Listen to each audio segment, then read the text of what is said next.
Hello, everybody. This is Danny from Deep South Homestead. We've got some severe cold coming in here. We've got some freezing temps. We have some sweet potatoes here that Julianne from Dirt Patch Heaven helped us plant. We'll walk along here looking at them. I'm fixing to show you what we're going to do to cover them up in order to prevent them from freezing. We hope this works.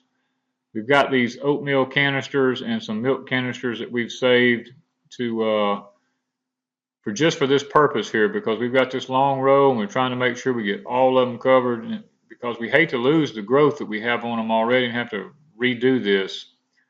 You see, this is what we're doing. We look down the row, we've got the milk jugs cut off, and we've got the oatmeal containers kind of helping us to get them all covered up. But we've got 2 days of freezing temps coming, and we're hoping that this works in order to save them.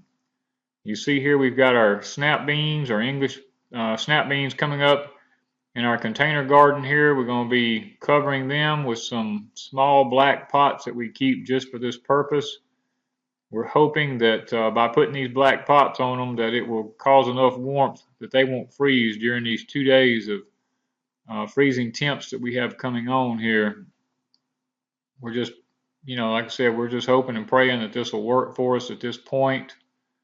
As you can see, we got quite a few of them there that we've had to cover. Now we're looking at our strawberry beds here. We have lots of berries on them. We know the plants will take the cold, but we're not sure about the berries, so we're going to be covering these beds up in a minute here. This is one bed that you're looking at. Here's a bed that Julie and John helped us with that's got strawberries all in it also. We've been picking and eating them, and we're hoping that by covering them that we're going to be able to salvage these berries. And the last bed you're looking at here, this is our 2-year-old plants. This will be the last year they're in, but they have berries all over them also. So we're going to go ahead and try to get some plastic over them and get them all covered for these next 2 days of below freezing temps here. Hoping that this salvages our food source and we don't actually lose it here at Deep South Homestead. This is Wanda's herb garden. She's got several herbs in here that's susceptible to being frozen. It's very tender, so we're going to be covering them up. We've got some stevia and some lavender and several different other herbs in there that we're going to try to get covered up. Some pineapple sage and different ones that we want to just make sure we don't lose them. We're going to get some pots on them here and try to see if this will salvage them for these couple of days of cold weather, because next week it's supposed to be back up in the 80s again. We just have this one little freak cold spell coming through here. As you can see here, our mulberry trees already have mulberries on them. We've been picking the ripe ones and eating them, and we're not sure if these are going to withstand the freeze or not. The freeze may kill them. You see the trees are just loaded. This year was actually a bumper crop for mulberries for us. They started out extremely early because it's been so warm here. Guys, we're just hoping we don't lose our crop of mulberries,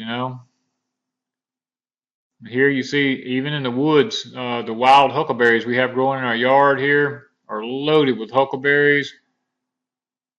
The sweet corn is all coming up. We have no way of covering it. We could very well lose it during the freeze. We have lots of things blooming here. The azaleas are blooming.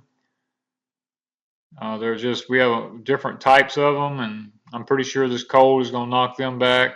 Wanda has a lot of her flowers blooming here. Her different ones that she has, her violets and stuff. And our pear trees have blooms all over them. We just don't know if we're going to lose them. Our fig trees here, you can see they have leaves all over them, completely covered. They already have figs on them. Already some pretty good sized figs too. And I'm not sure how that they're going to fare the freezing temperature. It may knock all of them off. We got our small fig trees here that's already got, this is an extra large fig here. It makes one as big as a chicken's egg. Don't know how that's going to do. We got our fingerlings in our container garden here. We're going to be covering them up with some big pots to kind of give you an example here of what we're going to be doing with them, hoping to salvage them from the freeze. And we got to gather firewood, y'all. Our firewood bin is empty here, so we got to go out to the woodshed. And we're going to go ahead and stack this up because we got these 2 days of freezing temps coming. We're going to be using this red oak here to keep our house warm with. And We're bringing it in. We got fat pine lighter. We've been splitting up a little bit of it for these next few days.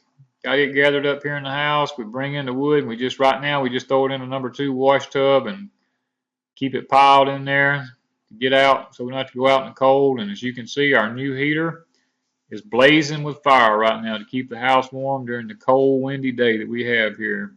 Thank y'all for watching us here at Deep South Homestead.